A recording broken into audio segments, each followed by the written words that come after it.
Seems like a pretty eclectic group of tight ends you've brought in that we're going to kind of pair in terms of body types and abilities. What do you think of just the uniqueness of how many different guys you kind of brought in and what they bring to the table? That's a good question. Really like all the kind of skill sets that they have that are here. Like Lonnie's a guy that's on campus already, and so he's starting to get a chance to work out with our guys. He's flashed some athletically, so excited about that. He's got to get his body in position to be able to handle, how we play in this league. But it's good to have him here and get that started. Tripp's a guy, I think that they were all guys that we saw on film. We were able to, now that we're back in the evaluation process, COVID was such a screwy 2 years. Now that we're back in position where we go see them, and we were able to get them both on campus in a situation where we could, evaluate them from kind of like a camp standpoint. So that was some of those, I don't know if they're questions, but, you've got this entire list of what it is that you want in your offense, right? You see what you can see on tape, you match that to how the body works, and then you try to figure out, all right, these things that I haven't seen on tape, not necessarily that I've seen that he can't or seen that he can, but I just haven't seen them. How do I get us in a position to see him? And that's kind of what camp's for. You come in here, okay, well, I know he can do this part of it. Let me see if he can do this part of it, work him at that piece. And so we were able to do that with both Lonnie and Tripp. Adam's a little bit different guy that, he was a guy that's super explosive, crazy on tape, had early, was really in it deep with Louisville, Cincinnati, some of those types of schools. We just kind of, our guys from down there did a good job carrying it on there till the end, and he wanted to take a visit. He had been here. The strength with that is he had been here with the 7-on-7 team a couple of times, not maybe to see us necessarily, but had been on SMU's campus, so he had some familiarity with around here. And so brought him and his mom up, and it just ended up being a great fit. Like you said, they're three very different players, but they all kind of blend into what it is that we're looking for out of that 11 personnel tight end that we like, and can give you some kind of unique development. Gives you a wide opportunity of guys that can have success in this thing. They're all three really good kids, good grades, and have an opportunity to work with those guys.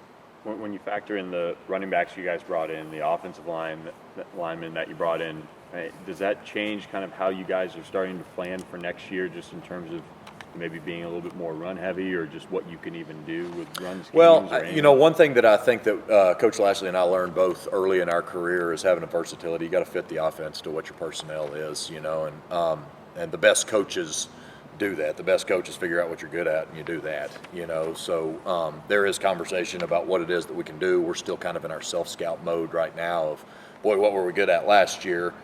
So our guys that are back do have some experience doing what it is that we do. What do we feel good about plugging in the personnel that we've got? Obviously, we're going to have some new starters and new faces on this offensive line. Could potentially be a more athletic offensive line than we've had. The size is kind of what we want, and it'll be interesting to see. Obviously, I think Preston, you heard Coach Brewer speak about it in there earlier. Obviously, it's going to be driven a lot by what our quarterback can do, and so seeing where Preston develops this spring, and what strengths he brings out of our offense, and what it is that we want to do.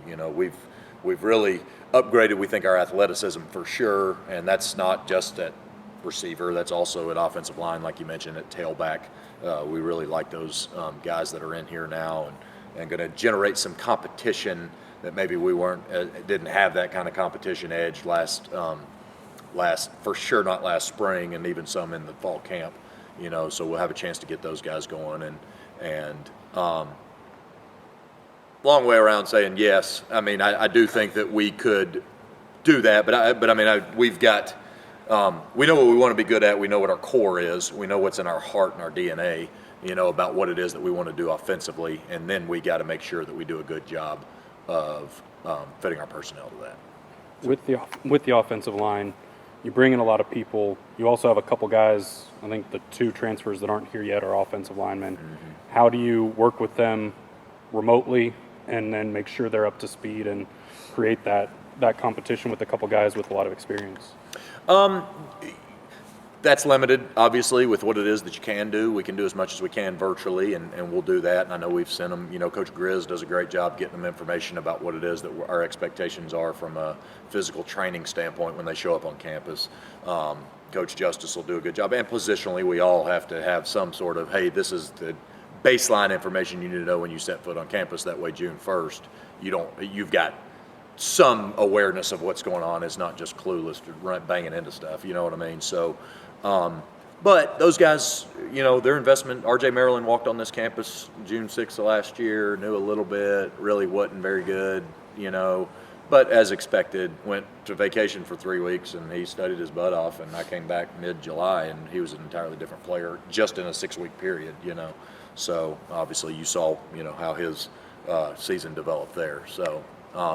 I think we've got serious football players. I think we got guys that are serious about competing to play right away for our team.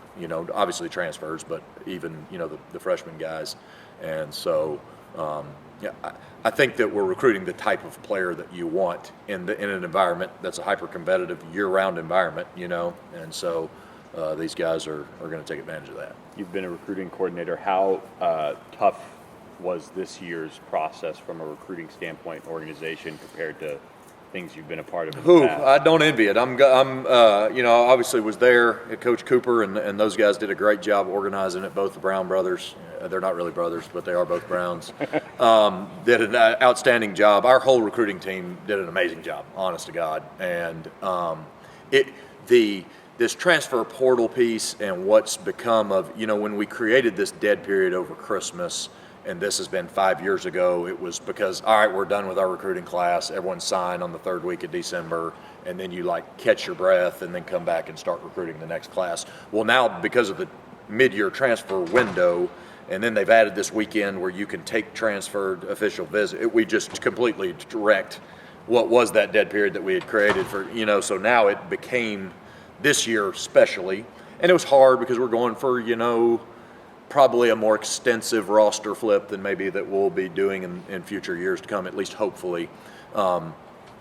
And so I do think that there's a uniqueness to what it was that we're experiencing in this first year and some of the relationships that we had. And it just, sometimes you just get rolling and some of those start hitting bang, bang, bang, not that you don't necessarily expect, but boy, maybe in August we weren't preparing for this kind of windfall, and then you get to the point where you can, and you got to make sure that you're still managing that roster. The NCAA still puts that cap on 85, so how are you moving pieces around the board to make sure that you're filling the needs that you need to be competitive for a championship this year, and then still balancing your roster out so that you're not penalizing future teams by taking too many old guys or taking too many young guys or something like that. You talked about staying true to your, offensive DNA. So obviously still including significant part of the pass game, but if my math's right, you've got 5 or 6 running backs coming back. You've just added 2 more today to an offense that usually plays one at a time. Are there enough balls to go around, and do you and Coach Lashley and Coach Hall have to sort of become psychologists now for these competitive guys who all want a chance to carry the ball? Yeah, I think the great thing that we did in recruiting is we were very honest and upfront with all these guys. I mean, it was, look here, this is the situation you're walking into. This is the opportunity to compete for what it is that you're going to do, and that puts pressure on them to, if as they're still pulling together their social environment or their academic environment and all the things that are right, it inspires them to improve all facets of their life to make sure that they're getting there. There's one back that goes in the game, but we're going.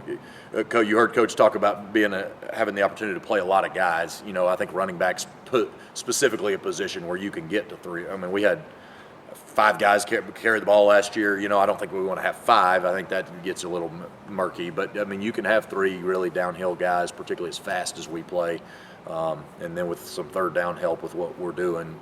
So.